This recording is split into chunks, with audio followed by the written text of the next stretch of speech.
So let's see first question. I bought a beautiful dress at the mall. So this is very simple. ये underline word को आपको बताना है कि ये कौन सा पार्ट्स ऑफ स्पीच है.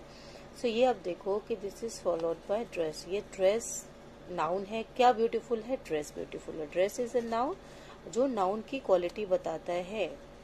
ठीक है, जो नाउन के बारे में कुछ डिस्क्राइब करता है तो वो क्या हो जाता है? एडजेक्टिव हो जाता है. ठीक है, बहुत ही सिंपल था कि ड्रेस है, ड्रेस नाउन है, इसके बारे में बताया कि ब्यूटीफुल है. The dress is beautiful.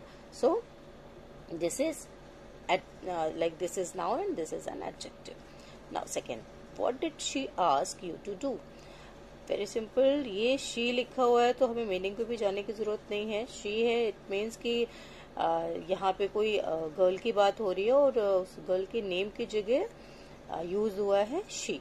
Okay, so this is pronoun straight away. Now third question, I left my shoes under the kitchen table. So ये अंडर का मीनिंग क्या होता है? Means a position that is below something, है ना. ये below something means kitchen table के नीचे की अंदर की बात हो रही है. उसके नीचे क्या रखा हुआ है? शूज रखा हुआ है ना. तो ये जो अंडर है this is a preposition because it shows a position, है ना. एक पोजिशन की बात हो रही कि वो कहाँ रखा है shoes. It is under the kitchen table. So this is preposition. Now, if we finish our work quickly, we can go to the movies. So, क्या finish करने की बात हो रही है? Quickly work. So, this work, this is an action word. It means this is a verb, and like this word quickly is describing this word, this verb. That's why any word which describes any verb, that is adverb. That is an adverb.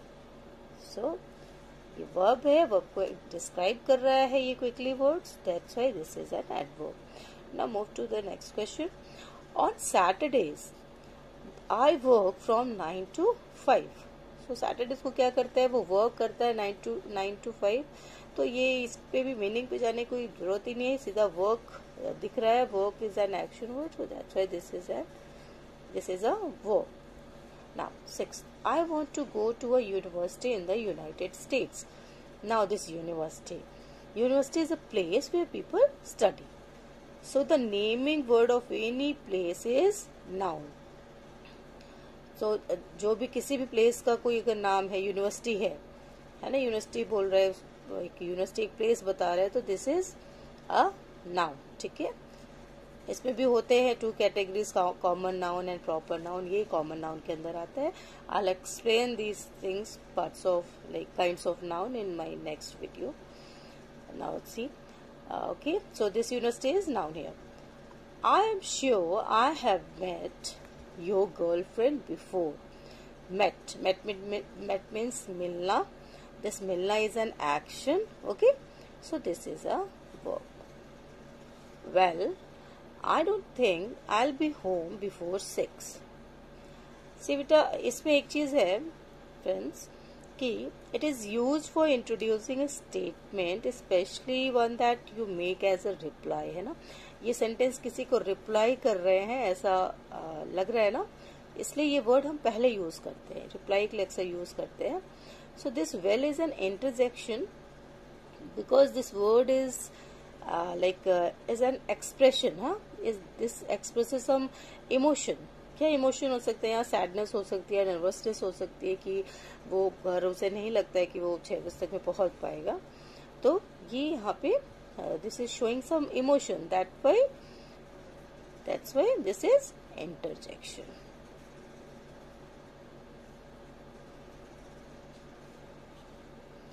Now, Andy knocked on the door but nobody answered. Andy ने क्या किया? Door पे knock किया but किसी ने answer नहीं किया. So these are like two different sentences. Andy ने डोर नॉक किया, किसी ने खोला नहीं. तो इन दोनों सेंटेंस को ज्वाइन किया है. ठीक है, ज्वाइन करके एक सिंगल सेंटेंस बनाया है. ठीक है, तो ये जंक्शन का काम किया है. Here this but is acting as a junction. इन दोनों सेंटेंस को मिलाने का काम किया है. So this is conjunction. Okay, now.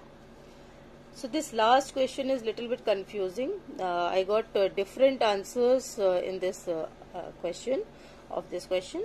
After, this after, कई लोगों ने बोला कि ये एडजेक्टिव है, कुछ ने बोला ये एडवर्ब है ना, कुछ ने प्रीपोजिशन बोला है. सो मैं आपको बता दूं कि this is a preposition because it is followed by a noun. This lunch is a noun. Okay, and this word explains that what will they do straight after or immediately after lunch, है ना. वो क्या करेंगे lunch के बाद, just बाद. वो एक टाइम बता रहा है कि हम इसके बाद ये काम करेंगे, ठीक है, इसके बाद, है ना. This is like telling some time. तो ये हमारा प्रीपोजिशन हो जाता है. बट जैसे आई गॉट डिफरेंट आंसर्स कि ये एडवर्ब है. सो डियर, ये एडवर्ब तब होता जब हमारे ये लंच या इसकी जगह पे कोई वर्ब होता, है ना. एक और चीज है कि हम ये लंच को वर्ब भी कहना एक बार ठीक, मतलब करेक्ट होता है. But you know most of the people like in everyday space the majority of speakers would not use them in that way.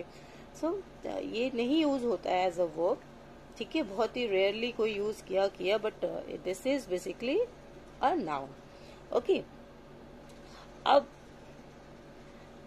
जब भी नाउन है तो ये एडवर्ब नहीं हो सकता, ठीक है. अब कंजंक्शन अगर ले तो कंजंक्शन आपको पता ही है कि दो क्लॉजेस को या दो सेंटेंसेस को जोड़ता है, वो भी नहीं हो रहा है यहाँ पे कहीं कुछ. अगर इसको एडजेक्टिव बोले तो एडजेक्टिव ये तब होता जब ये लंच को कुछ डिस्क्राइब करता कि लंच कैसा है, यमी है, टेस्टी है, डिलीशियस है ना. तो अगर उसको ये एक्सप्लेन करता तो हम इसको आफ्टर को एडजेक्टिव मान सकते थे. But this is not describing the lunch word, है ना. और ये this is just telling the time period, like एक टाइम बता रहा है, एक यू नो पोजीशन बता रहा है कि हम इसके बाद क्या करेंगे, ठीक है. That's why this afterword is a preposition. So अगर किसी को नहीं समझ आया है तो प्लीज मेरा फर्स्ट वीडियो देख लीजिएगा, देख लेना.